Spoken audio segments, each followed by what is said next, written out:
Hello everyone! Have you heard the term hurt people? Stay tuned and we will talk all about it.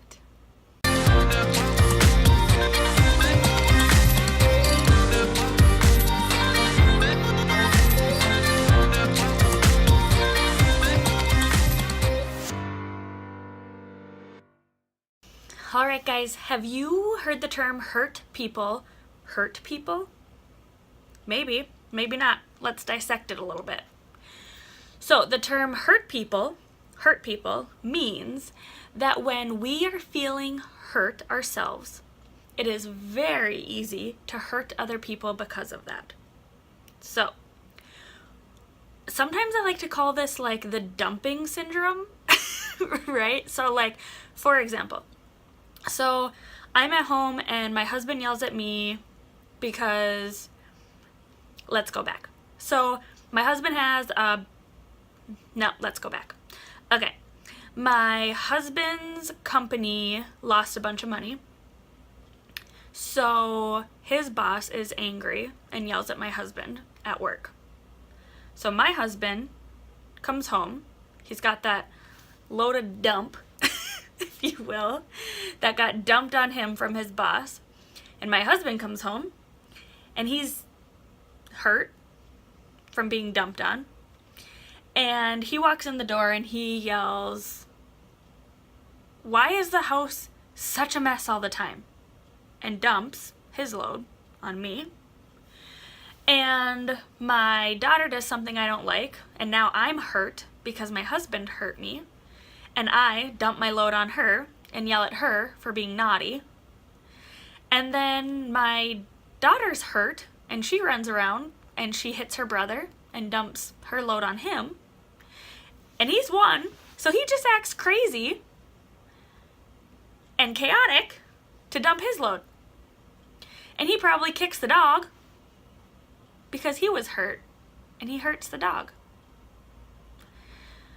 So oftentimes when we're not feeling well or we're feeling hurt or harmed or sad, we dump our load on others. And many times when we go deep into this, that's kind of like a little below the surface level. When we go like way below the surface level, sometimes when we're hurt and other people aren't hurting, we sabotage their happiness. Do you think you've ever done that before? I can say I have. I know I have. And the best thing we can do is be aware of it. So let me give you some examples of what this might look like. Okay? So let's say that I know that one of my close friends, when she is not feeling well and she's hurt, she isolates herself. And I know she's really self-conscious of that. And so we're going about our life, and I know that about her, and like we do with all of our good friends, we know some of those deep, dark secrets or those deep, dark pains that our friends feel. And so one day I'm having a really bad day, and I'm having a conversation with that friend, and I'm maxed out, and I'm exhausted, and I don't feel great about where I'm at in life or my relationships or whatever it is that's weighing heavily on me. And so during our conversation, she might try and help me by saying something she thinks is helpful, like, well, Brittany, all you need to do is take a break. And I might say something like, yeah, well, how would you know? Every time you feel hurt, you just isolate. Hurt people, hurting people. Or let's just say the same scenario is happening. Brittany's not doing well, I'm overwhelmed, I don't know what to do with my life, all that stuff.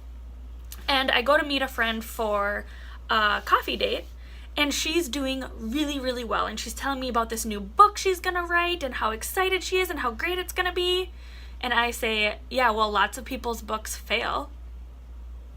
So just be careful of that. Sabotaging her happiness. And so sometimes it's not always that black and white.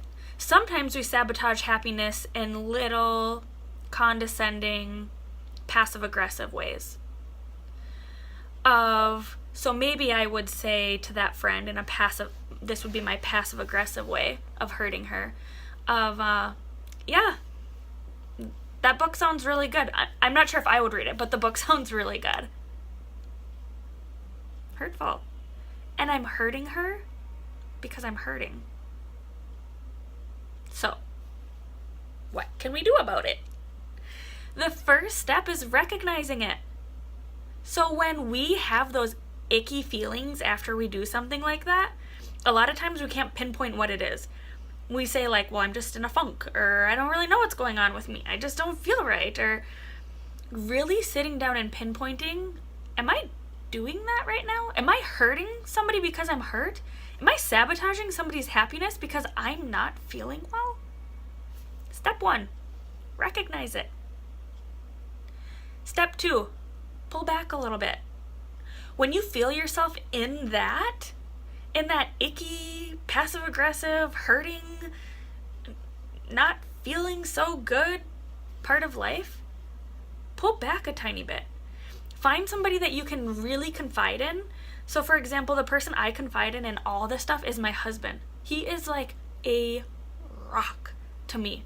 Not everybody has that. Not everybody has a husband. Not everybody has a rock of a husband. But we all can go somewhere.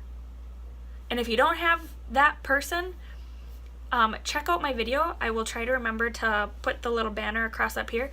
Check out the video of Teflon versus Velcro. Is that what I named it? No, I named it Are You Feeling Lonely? That's what I named it. So I will put that up in the top of the screen. I will try to remember to do that. If I don't do it, literally search Brittany Schank, Are You Lonely?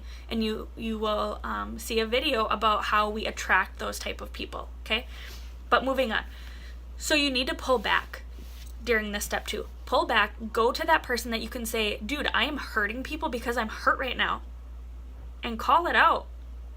Let somebody sit with you in it. It's okay. We do it. We're humans. Welcome to being a human being. We all do it.